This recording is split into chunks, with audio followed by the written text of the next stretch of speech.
Hey guys, I just want to bring up an opportunity for resource investors. If you want to rub elbows with the big wigs and talk to companies directly that are handpicked by Rick Rule, well, you got to be in Boca Raton from July 7th to 11th for the Rick Rule Symposium. The event has become a premier event in the mining space, and they're going to have some pretty big speakers like Robert Friedland, Sean Rusin, and the great Rick Rule. And also, we're going to be there. You can meet the Deep Dive team in person. So if you're interested in rubbing elbow with some of the biggest heavy hitters in junior mining, check out the link below. Good afternoon, everyone. Today I'm chatting with Richard Mazur from Forum Energy Metals. In this interview, we discuss what's happening with the uranium market, and we get into Forum Energy Metals, which has a really interesting uranium project in Nunavut called the Aberdeen Project. Now, what I really like about the Aberdeen Project is that there have been tens of millions of dollars spent on this project previously, which as an investor, I can look at and point to and say, yikes, somebody really liked this project. They think it's real, and they were willing to put a whole bunch of resources into discovering uranium. But as we know, with the uranium market, there's booms and there's busts, and sometimes projects just get let go for whatever reason. So I thought that this project was pretty interesting, and it was worth reaching out to Forum Energy Metals to see if we could have Richard on to hear more about the story. All right, everybody, enjoy the interview. Richard, thanks so much for joining us today. Hey, Steve, thanks for having us on your podcast.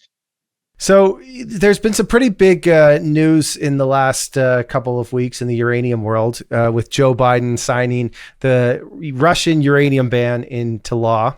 Legislation is supposed to take effect in 90 days from signing. Do you think that this is going to have a measurable impact on the uranium market, or do you think that it may already have been priced in? Yeah, I think it's been priced into the market at this stage. But it doesn't solve the issue. There is a security of supply issue. That's for sure. I know you don't have a crystal ball, and you're not a geopolitical expert, at least not that I'm aware of. But I have my opinions. I've heard some. We've had a whole bunch of uranium CEOs on, and the one theme we hear from them is the expectation here is how's Putin going to react to this? And the one thing we keep hearing is there's a pretty good chance that Putin is going to say, you know, this is fine. Have your Russian uranium ban, but instead of grandfathering it into 2027, let's start today. And we haven't seen that news out of Putin yet. But do you think that we're going to see some sort of reaction from the Russian side to this? I don't think so. I think it's such a small issue to them personally, and there'll always be ways to get. There's going to be ways to get that uranium out to the market, is my view. So yeah, I honestly don't see it as being. I think it's already priced into the market, and but he's a very unpredictable person, as we all know. So it's hard to speculate on something like that. The bottom line, our view is that we need domestic uranium production for the future demand for nuclear energy. So let's get on it right now and start making it happen, because these things take time to develop.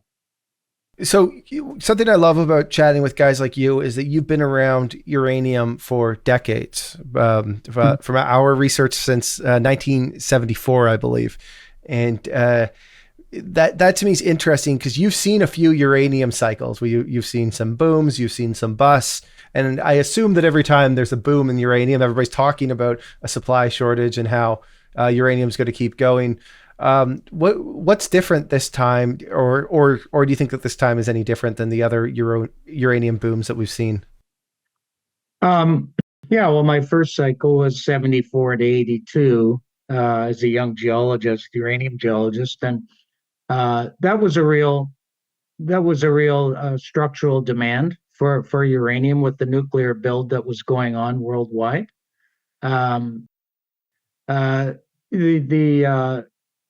The last cycle, from 2004 to 2012, I believe truly was a recognition by the environmental movement that that we needed clean energy.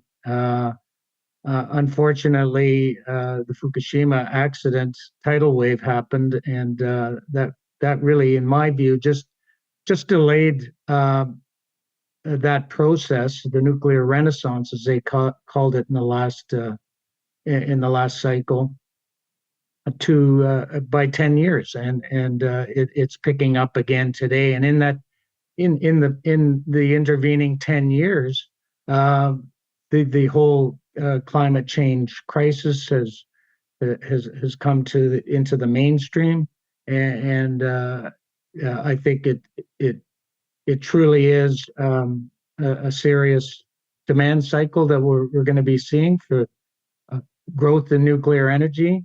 And because of the demand or the supply disruption for the last 10 years, there's this huge gap. So this is a very serious situation in the supply demand curve. There's a bifurcation and a huge structural deficit of supply that is going to take a long time to fill. So this is the first time that we've had anybody from Forum Energy Metals on the show. Can you give us a high-level overview of the company? Sure. Okay, I started it in 2004 as Forum Uranium. Forum, I could see that the uranium market was starting to pick up then, and I thought, well, it's time for me to get in there and do my own thing. I chose two parts of the world to explore for uranium at that time, and that was the Athabasca Basin in Saskatchewan and the Thelon Basin in Nunavut. Both these basins are Athabasca is prolific for unconformity-style uranium deposits, as is the Thelon Basin in Nunavut. It's an unconformity style of uranium deposit, which are high-grade deposits and can be very large in size. They're the best deposits in the world, in my view, to be exploring for. At least that's what I learned as a young geologist in my time between 1974 and 82. That was the best place to look for uranium. So your Aberdeen project surrounds Orano's Kiggavik Project. Kiggavik, yeah. Yeah, the Kiggavik Project. Mm-hmm. What can you tell us here? Do you think that the Kiggavik is the tip of the iceberg when we're talking about the Thelon Basin? What can you tell us? Yeah, so there's three places in the world that have been identified as unconformity style mineralization with economic deposits on them, or potentially economic deposits on them. The Athabasca Basin is, of course, in Saskatchewan. The McArthur River Basin in Australia, in the Northern Territory of Australia. But there's a lot of restrictions there to exploration in that part of the world. There's economic deposits there. And then the third, we call it Proterozoic basins. These are very old sandstone basins that has an economic deposit on it, is the Thelon Basin in Nunavut. The Kiggavik deposit it was discovered in the 1980s, and Areva, which is now called Orano, was going through a full feasibility study and to go into production during the last cycle from 2004 to 2014. And due to the turn in the uranium markets in 2012, 2013, they put that project on ice, and it's just been sitting on care and maintenance for now. Yeah, I hope that answers your question. We frequently hear that the Thelon Basin is analogous to the Athabasca Basin. What specifically makes the Thelon Basin similar? We really should get Dr. Rebecca Hunter, my Vice President of Exploration, on this one because, of course, she's the expert on the Thelon Basin, having worked for Cameco for about 10 years on in the Thelon Basin. Just a little bit for your readers there. So we've acquired ground that Cameco explored in the Thelon Basin for about years. During that time, Cameco covered two deposits and over 20 really high priority exploration targets. And Rebecca Hunter was the project manager for Cameco at that time. And I was, Forum was able to acquire that ground. Cameco let it lapse after many years of the uranium bear market. So I staked it all and brought Rebecca in as our Vice President of Exploration here at Forum. So she could probably answer that question a lot better than me. But you know what? High level, the Athabasca and the Thelon are the same age. They're very similar geologically in terms of the deposition of uranium. They're both structurally controlled areas of high-grade uranium mineralization. Many similarities together between the Athabasca and the Thelon. Let's get Rebecca on the show next time, and she can do a deep dive into that. So what can you tell us about operating in Nunavut as opposed to the Athabasca Basin? My assumption would be that it would be a lot more expensive to operate in the Thelon Basin, but I've never been out to the Athabasca Basin, so my understanding is it can be quite remote as well. What can you tell us about sort of the challenges of the Thelon Basin and doing exploration there? Yeah, okay. Well, first of all, let's talk about Nunavut. Nunavut is its own territory. It's actually celebrating its 25th year of existence on July the 9th of this year. And land claims are settled there. Were settled there 25 years ago. There's Inuit-owned surface and subsurface lands, and then there's crown lands. So Nunavut, there really is no impediment to working up there. In our view, it's great jurisdiction to work in. We work very closely with the communities to do our work.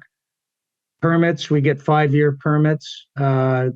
It's a really great place. Once you get your permits, you're good to go.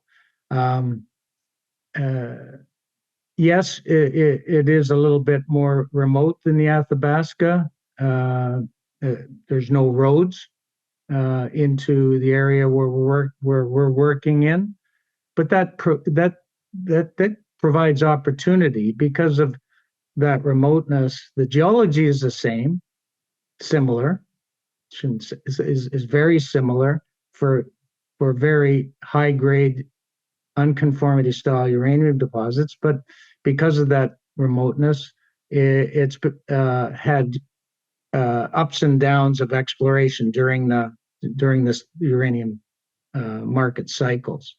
So it creates a lot of opportunity for us as explorationists to find something big, and we feel that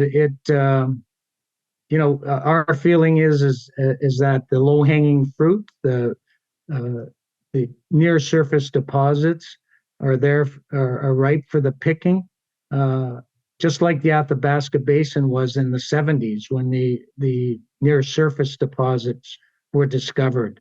That's where we're at now, and I think we have a tremendous opportunity for success.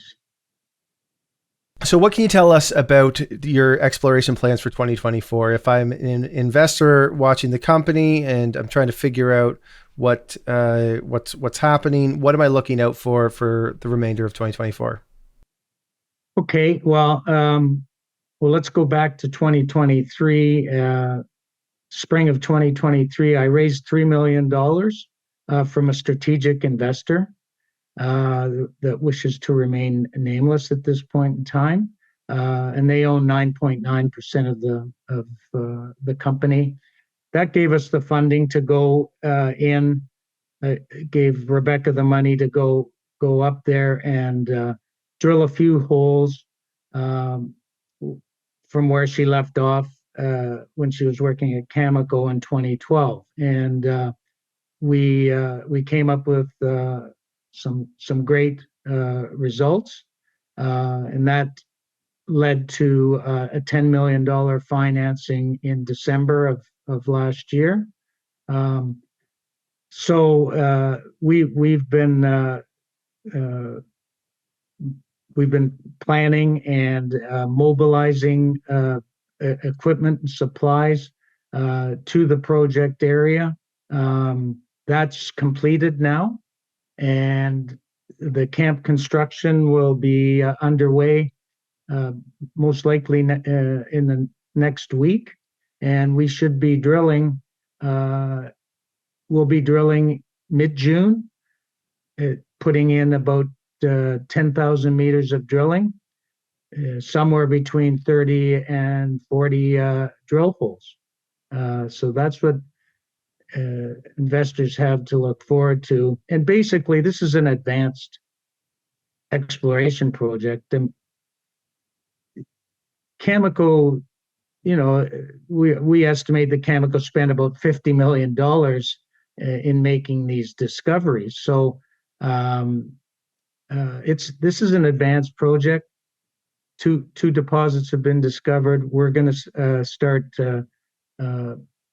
building the resource up on one of them, and then we're also going to test some of these other targets that we believe could be very large uranium deposits. Okay, last question for you. I know you guys have an interesting copper project.